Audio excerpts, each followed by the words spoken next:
Argentina is a example that you don't want to follow because people don't realize that Argentina, yes, was one of the wealthiest countries in the world. What really wrecked Argentina was government spending, democracy. They started to run big deficit. They paid for all the government spending by printing money, and they destroyed the currency. And they haven't really been able to repair that damage. They've never returned to what they were. But when you talked about how do they deal with it today, because they still have very high inflation in Argentina. And that helps to undermine their economy because the economy would be a lot better if so many people didn't have to figure out how to work around all this inflation. But they do. They have black markets. So the World Cup has put eyes on Argentina in a way in which I don't think they've ever experienced before.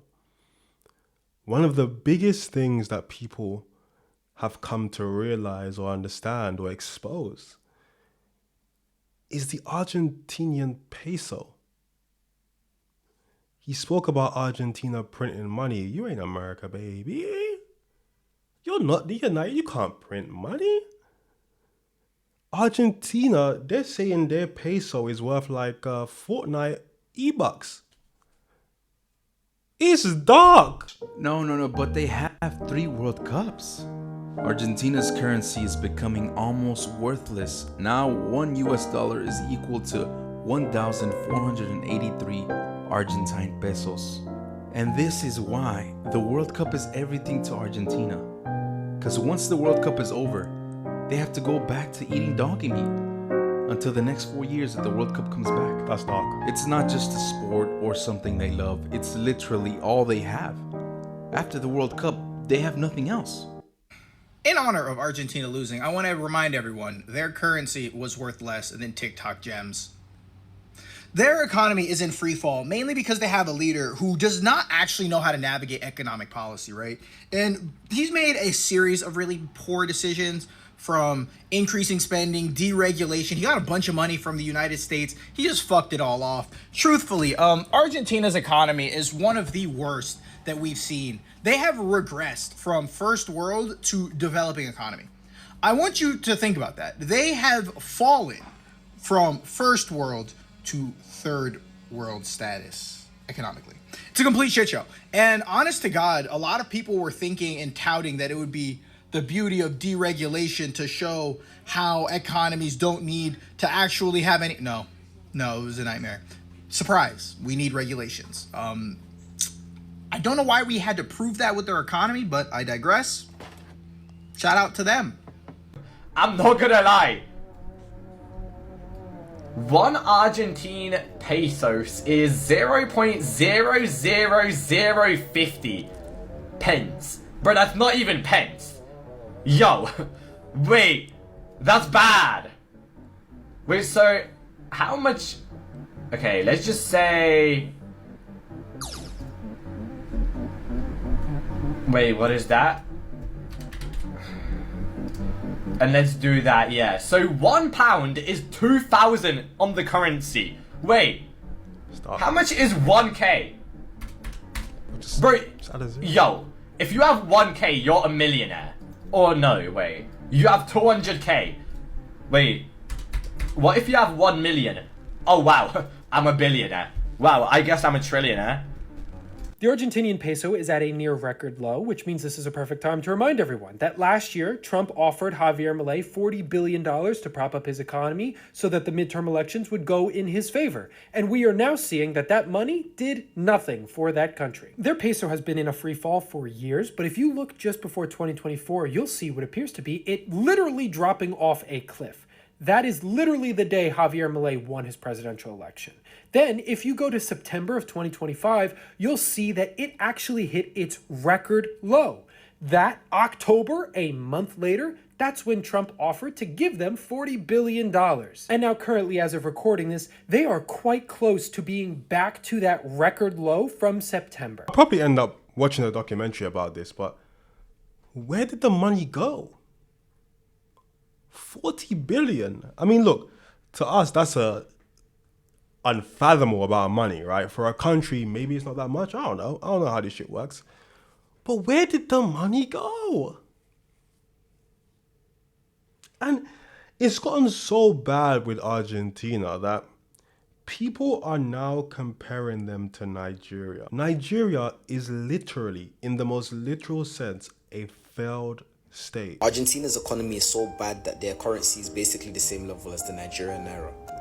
$1 to Nigerian naira is 1,500. $1 to Argentinian pesos is 1,400. Now, this is just horrid. It's horrible. It's disgusting. But why exactly is this the case? Why is it that in a developed country like Argentina, 13.1 million people live below the poverty line? And the reason for this is because whilst they were busy doing tango back in the day, which was made by black enslaved Africans, they made a lot of bad choices, and it was basically a slippery slope from them. From 1880 to 1913, Argentina was one of the wealthiest countries on earth. Their economy was flourishing. They were exporting beef and grain to Europe. British capital was financing their railways. There was mass immigration to Argentina. There was even an idiom used in France back in the day, rich as an Argentine. That's how rich Argentinians were. World War I happened, which kind of cut off European markets and access to capital. And I'm talking 1914 to 1929. And then you had the Great Depression in 1930. The Great Depression collapsed commodity prices in Argentina, and then a military coup took over. And in the 1940s and 50s, You know, all these countries in the 1800s, they were all rich. And it's easy, man. It's easy when you got slaves doing all your work. You know what I'm saying? That shit don't even count to me. You know? What happens when you can't steal from Africans? What happens then? How good of a country are you? You know, the French, they've already come out and said, without Africa, there is no France. They will collapse. They're holding on to the African countries for dear life. Because if they pull away, it's over. Because in reality, none of these countries are actually well run. They're just a bunch of thieves. this guy came along, Peron, the 40th president of Argentina. And this man fucked Argentina's economy to the point where it hasn't been able to properly recover. This man took money from farming, the one thing Argentina was actually good at, and used it to fund city workers and factories. A state agency would buy crops from farmers cheaply and sold them abroad at full price, keeping the difference. Now, farmers grew aware of this and they responded by growing less. And Argentina's agriculture stalled for like 20 years. He also spent Argentina's post-war savings on nationalizing railways and by expanding the government payroll. And by 1949, that money was gone. And he protected local factories with high tariffs, so they never had to become good enough to export. They consumed foreign currency instead of earning it, which is why Argentina keeps running out of dollars. To conclude, he will tax productive sectors to fund unproductive ones, spending more money than the country could afford, and created a movement that punished anyone who tried to fix it. Now, Messi has an estate in Argentina and Spain and America and the UK, I think. But I guarantee you, he spends more time in America. I guarantee you, he don't want to live in Argentina. These dictators that come in and just like ruin everything, right? I always wonder what goes through their mind after they've done. They've done all this bad shit. They've realized they've completely fucked their country. What do they think of themselves? Now, a lot of these guys are, sociopathic, let's be real. So they probably don't think the same way we do. But to take Argentina, which was once a flourishing country, and turn it into what it is today.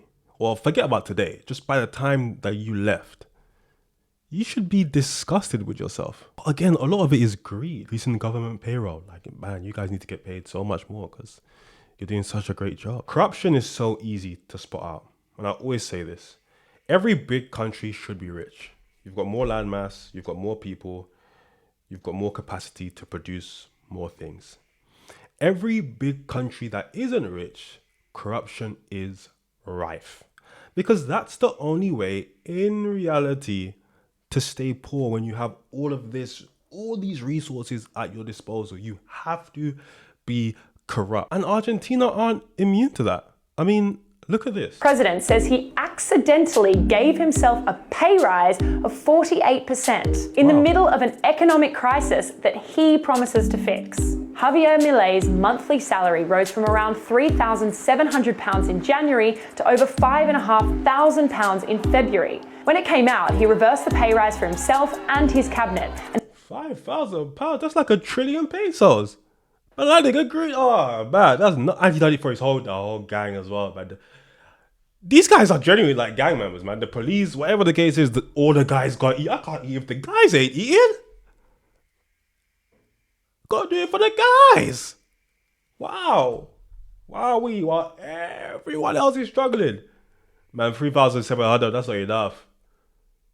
That's not enough. I need 5,500. Damn. Dismissed the Labour Secretary for a mistake that shouldn't have happened. But it comes at an awkward time for the president, who's been introducing major spending cuts, which are pushing people into poverty. Milei says his pay rise is a hangover from rules set by previous governments, where public worker wages would automatically rise with inflation. In the midst of its worst economic crisis in decades, annual inflation in Argentina is over 250%, the highest rates in the world. And all of this comes at a time when 60% of the country is living in poverty. Es muy brutal. 250. What did you say? 250%? What's the normal rate of inflation? Like, what's the average rate of inflation? Let's Google this shit, man. No, that can't be right. 33%. The global average rate of inflation is like 4%. They're at 33. La incidencia del costo de la comida es muy brutal. Todo vale mucha plata. La comida y la fruta, la verdura, la carne. Milei came to power last year on promises of fixing the economic crisis and stamping out privileges for the economic elite. He's trying to do that with drastic cuts to state spending, including utilities, transport and welfare programs. And in December, his government devalued the peso by over 50%. Nosotros le planteamos a la sociedad que la única forma de evitar una catástrofe económica peor sería con un ajuste del gasto público brutal y rápido. But it seems he started to have some success, with monthly inflation rates down for the second month in a row. With a country in crisis, this outsider president with a low majority in Congress will be hoping that it stays on that trajectory. We're definitely going to do some more deep dives into the economy and like all the ins and outs. This is definitely something I want to get into, but how do you get this bad?